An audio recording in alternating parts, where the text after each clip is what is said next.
E vamos aplaudir a Jesus, então, bem bonito, que Ele merece o nosso louvor. Glória a Deus. Bom dia, meus irmãos. Todo mundo na paz aí? Glória a Deus. Sejam bem-vindos, podem sentar. E nós temos uma mensagem especial para você hoje. Amém, irmãos? Em nome de Jesus, nós vamos dar continuidade ao que o pastor pregou lá na semana passada. Alguém estava aqui? Acho que todo mundo, né? Quase todo mundo estava aqui na última semana. Semana passada, você vai lembrar que ele entrou aqui no santuário e ele falou, olha, no horário mais quente do dia, o Abraão estava fazendo o quê? Na porta da tenda.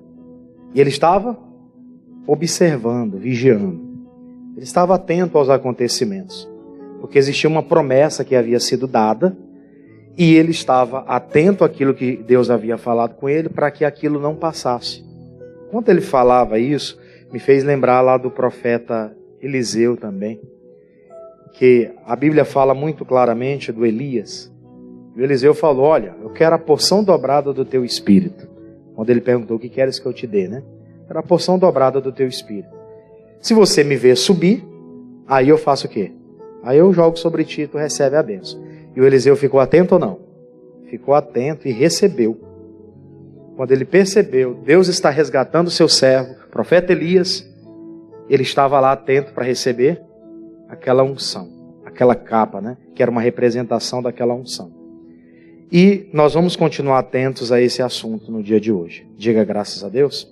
Eu quero começar com uma perguntazinha básica, até anotei aqui para não esquecer. O que você esconde dentro da tenda? Eu queria que você abrisse a sua Bíblia em Josué, vamos lá? Josué capítulo 7. Josué capítulo de número 7. Essa passagem, com certeza você já conhece bastante, mas o que vale para a gente é a revelação, né? Josué capítulo de número 7. O que algumas pessoas têm escondido dentro da sua tenda? A nossa tenda é a nossa casa, é ou não? Nossa tenda é a nossa casa. É lá onde nós estamos ali abrigados. Josué capítulo 7, versículo de número 10. Vou ler com você a partir do versículo 10. Josué capítulo 7, versículo 10. Vamos ler então? Então disse o Senhor a Josué, levanta-te, por que estás prostrado assim sobre o teu rosto? Israel pecou, e até transgrediram o meu concerto, que eles tinham ordenado, e tomaram do anátema, e também furtaram, e também mentiram, e até debaixo da sua bagagem o puseram, pelo que os filhos de Israel não puderam subsistir perante os seus inimigos. Viraram as costas diante dos seus inimigos, porquanto estão amaldiçoados. Não sereis mais convosco, se não desarraigardes o anátema do meio de vós. Levanta-te, santifica o povo, e dize, santificai-vos para amanhã, porque assim diz o Senhor, o Deus de Israel, anátema no meio de ti, Israel. Diante dos teus inimigos não poderás suster-te, até que tires o anátema do meio de vós.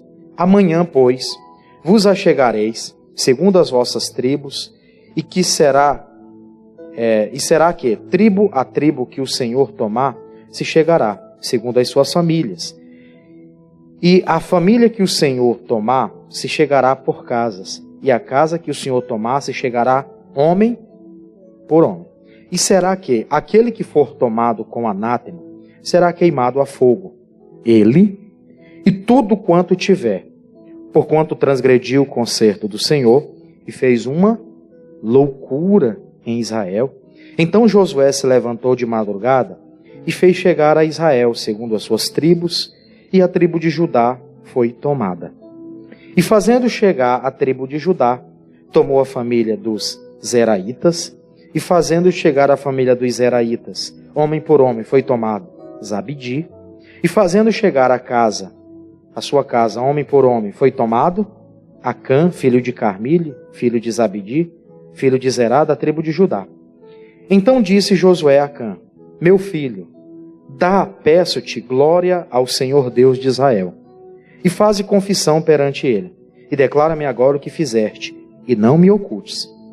E respondeu Acã e disse a Josué: verdadeiramente pequei contra o Senhor Deus de Israel, e fiz assim e assim. Quando vi entre os despojos uma boa capa babilônica e 200 siclos de prata, e uma cunha de ouro de peso de 50 siclos, cobicei-os e tomei-os, e eis que estão escondidos na tenda, no meio da tenda, e a prata debaixo dela. Então Josué enviou mensageiros que foram correndo à tenda, e eis que tudo estava escondido na sua tenda e debaixo dela. E tomaram, pois, aquelas coisas no meio da tenda, e trouxeram a Josué e a todos os filhos de Israel, e deitaram perante o Senhor. Então Josué e todo o povo com ele tomaram Acã, filho de Zerá, e a prata, e a capa, e a cunha de ouro, e os seus filhos, e suas filhas, e seus bois, e seus jumentos, e suas ovelhas, e sua tenda, e tudo quanto tinha, e levaram ao vale de Acor. E disse Josué: por que nos turbaste? O Senhor te turbará a ti este dia. E todo Israel o apedrejou com pedras, e o queimaram a fogo, e os apedrejaram com pedra. Nós lemos aqui 16 versículos, né? 16 versículos, de forma sequencial. Você já conhecia essa história de cor e salteado, né? Mas eu fiz questão de ler com você para a gente entender algumas coisas. Aquele homem, ele era de uma tribo, né? De uma tribo que Deus havia escolhido, inclusive. A tribo de Judá foi a tribo que saiu quem? Alguém sabe? Tribo de Judá? Jesus é o leão da tribo de Judá. Veio de lá. Tem uma história, tinha uma história a ser contada através daquela tribo. Mas o cidadão chamado Acã, ele quis envergonhar isso. Ele quis ali, com a atitude dele errada, envergonhar aquilo que Deus tinha como propósito lá na frente. Eu vou deixar isso aqui muito claro, irmãos. Tem muita coisa boa de Deus para ser transmitida através de alguém, que vai vir através de alguém. Mas o diabo vai tentar sujar isso a todo custo. A todo custo ele vai tentar sujar. A todo custo ele vai tentar constranger. E para que isso não aconteça, a Bíblia fala aqui que Deus chamou o Josué. Josué era o líder do povo. O Josué ali rasgando as vestes, chateado, sofrendo, fazendo sacrifício. E Deus falou: por que você está fazendo isso, Josué? Há pecado no meio de Israel. Israel pecou. Por isso que vocês foram para uma batalha que aparentemente o inimigo era pequeno, e vocês voltaram de lá com uma derrota. O inimigo que eles estavam enfrentando, comparado ao Jericó, que é as muralhas que eles já tinham derrubado, isso não era nada. Ele não só sabia que isso não era nada, que ele só manda 2 ou 3 mil homens para a batalha e nem sequer consultou a Deus. Nem sequer perguntou: Deus, como é que o Senhor quer que a gente vença essa batalha? As pessoas chegaram, os capitães falaram: a cidade é pequena, 2 ou 3 mil homens, a gente resolve o problema. Ele não fala com Deus, não busca uma direção. Se ele tivesse buscado a Deus, Deus tinha mostrado, sim ou não?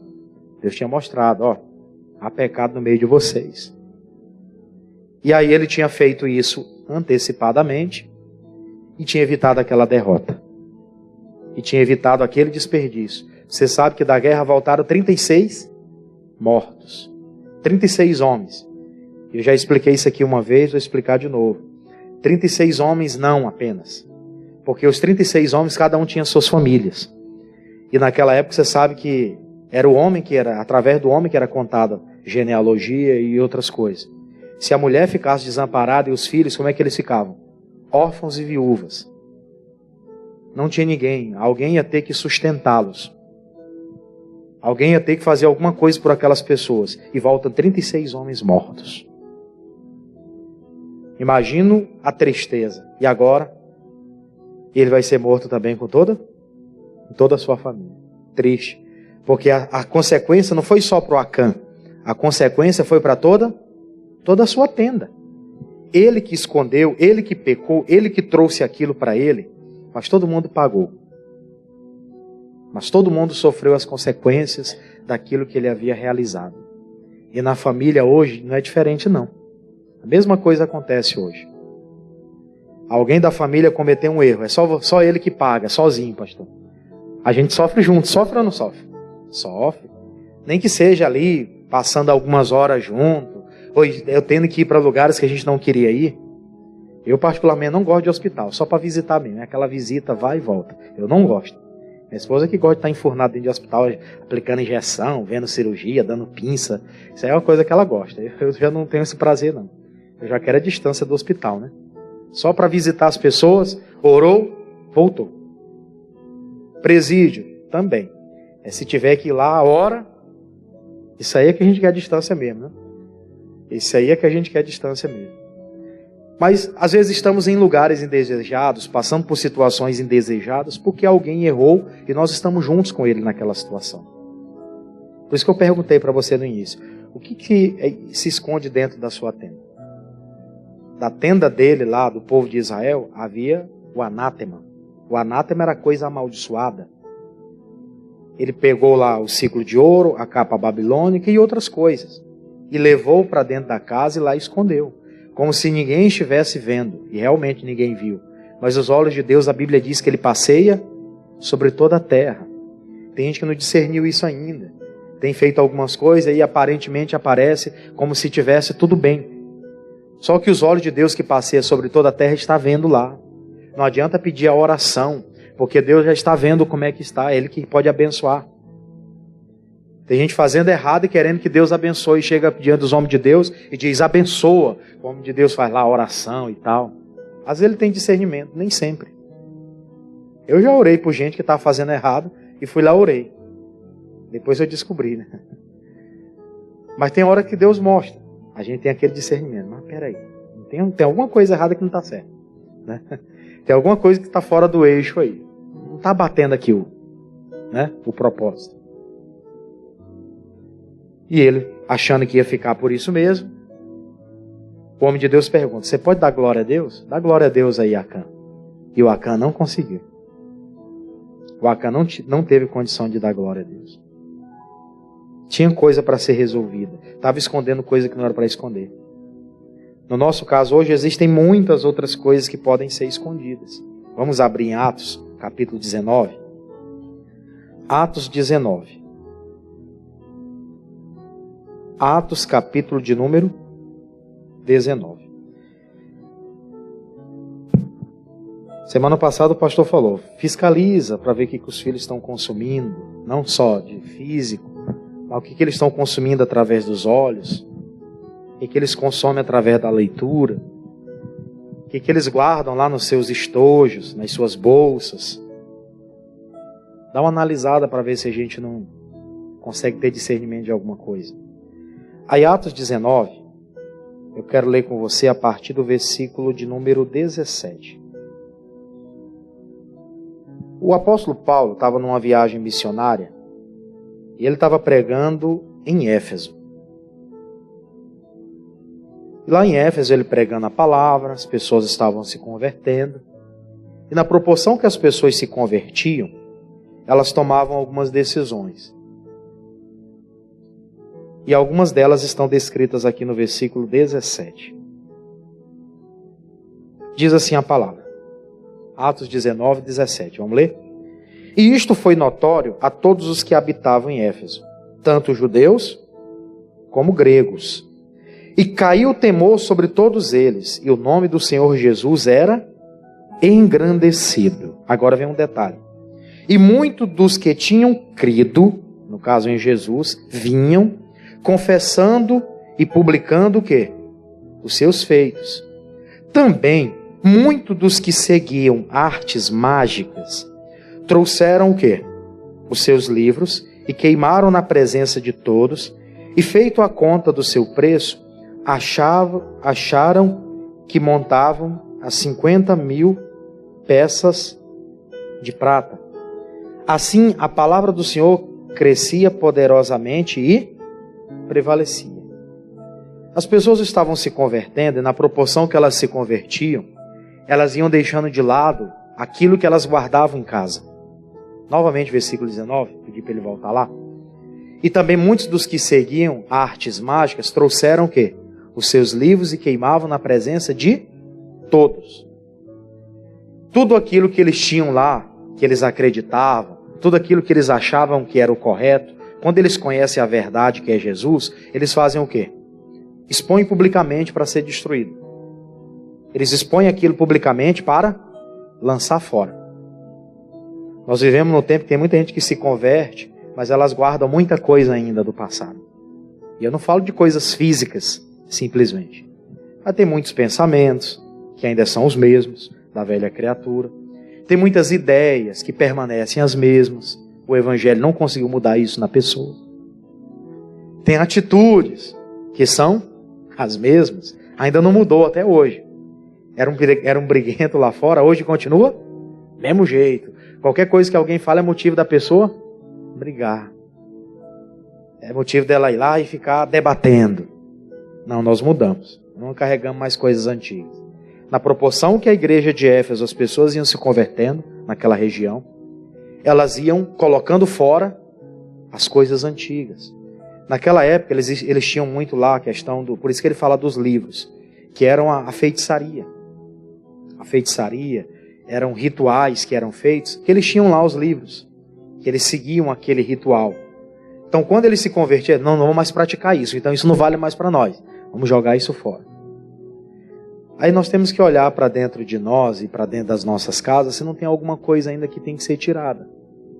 Tem muita coisa que já era para ser apagada da nossa memória, que era para ter sido apagada de dentro da nossa casa. E nós não apagamos. Eu falo isso porque eu tenho gente crente da família que vou na casa, quando eu visito, e que é a mesma coisa. De quando eu era guri, que ele servia lá as entidades, e hoje o tempo passou, depois de quase 30 anos, e é a mesma coisa. A casa continua do mesmo jeito. Até o tanque lá, que eles faziam o ritual, tem um tanquezinho lá no quintal. De que não quebrou essa peste aí? Não serve mais para nada? É ou não é? Não serve mais para nada. Era o tanque lá que era feito os rituais. Né? Que era feito lá os batismos. Até hoje lá, numa casa de um familiar meu, não vou citar nome, né? Até ninguém conhece, mas tudo bem, não preciso citar. Mas eu tenho na minha memória. Você vai visitar a casa deles, tá lá o fundo do quintal, tá intacto. Eles pintam a parede, faz tudo. Mas o tanquezinho lá, que eles serviam lá as entidades, faziam os batismos lá, é o mesmo. O lugar onde eles enterravam as crianças, que eram lá no canto lá, era o mesmo. Pastor, o que é isso? É verdade. Tem muita coisa que a gente não pode expor, né? Mas que estava lá. O que eu observo assim não mudou nada. O jeito de falar, a postura, as coisas são as mesmas. A igreja de Éfeso, eles se convertiam e eles faziam o quê? As peças que ele tinha, até as coisas que eles tinham feito lá de ouro, de prata, eles faziam o quê? Entregavam. Não quero mais saber disso aqui não. Isso aqui me faz remontar a velha criatura. Isso me faz pensar em quem eu era no passado e eu tenho vergonha disso. Temos que rever isso. Muita coisa que é a mesma ainda até hoje. Tem gente que se converteu, mas as imagens lá dos santos, não, isso aqui eu não tenho coragem não, porque isso aqui era de mamãe. Né? Não, isso aqui eu não boto mais na minha sala, mas está guardado lá no quartinho que era dela, isso aqui eu não mexo. É para jogar fora, era para queimar. Você não tem coragem, chama a gente que nós vamos lá queimar. A gente marca um dia, tá bom? Eu não tenho isqueiro não, mas eu tenho caixa de fósforo. E isqueiro já, né? É dos amigos lá das antigas criaturas, que andavam com isqueiro dentro do bolso. Você sabe para que é, né? Mas eu levo uma caixa de fósforo, a gente leva lá um tonelzinho ali, a gente bota dentro, queima. Joga dentro do carro, vamos lá no motor e queima. Glória a Deus, gente. Coisas passadas têm que serem tiradas. Eles se convertiam e as coisas mudavam. Aí diz o versículo 20 o quê? Assim a palavra do Senhor crescia poderosamente e fazia o quê? Por que a palavra de Deus não cresce dentro da minha casa, pastor? Por que lá não tem assim coisas extraordinárias? As pessoas entram ano e saem ano, não mudam, não se convertem. Não sei, talvez elas tenham visto coisas que não ainda chamaram a atenção. Não é crítica, gente, não me interprete mal. Mas pode ser que eles não tenham visto algumas mudanças ainda. Porque às vezes aqui no nosso ambiente de igreja, a gente dá graça e paz para todo mundo, ri e tal. Mas às vezes dentro de casa é diferente. Não é? Dentro de casa é diferente. Dentro de casa a coisa muda. Não é a mesma coisa, não é o mesmo comportamento. Comportamentos completamente diferentes. Né? É a mesma mãe que dava cabo de vassoura no filho antigamente dá hoje. Mudou, diga graças a Deus. Mudou, não precisa mais. Agora eu acho que um olhar, uma palavra é o suficiente. Se ele não mudar, não vai ser um cabo de vassoura que vai mudar ele. Né? Não vai mudar. Ainda vai criar antipatia, né? Ainda vai criar mais um problemazinho pela frente. Aí eu quero abrir com você Gênesis. Voltemos lá para a história de Abraão, né? Mas para a descendência dele. Gênesis 31. A igreja de Éfeso se convertia. A palavra crescia por quê? Porque eles jogaram fora aquilo que estava dentro de casa. E que fazia parte da velha criatura. Pastor, tem umas roupas da festa junina de quando eu era lá, que eu participava. Isso aí já era para ter sido queimado há tempos. Da década de 80, década de 90. Joga isso fora. Não, que eu estou deixando por meu neto, bisneto ver. Não precisa ver, não. Isso aí vai envergonhar. Vai chamar a atenção dele, despertar ele para uma coisa que não tem valor. Você sabe que aquilo é culto aos ídolos. Direto ou indiretamente. Amém? Ah, mas eu não cultuo mais aquilo. Só acho bonita a festa, a tradição. Mas aquilo cultua alguém. Não era nem pra gente, eu vou curtir, achar legal. Não, nem deixa o filho participar. Nós temos uma estrutura diferente hoje. Amém, gente?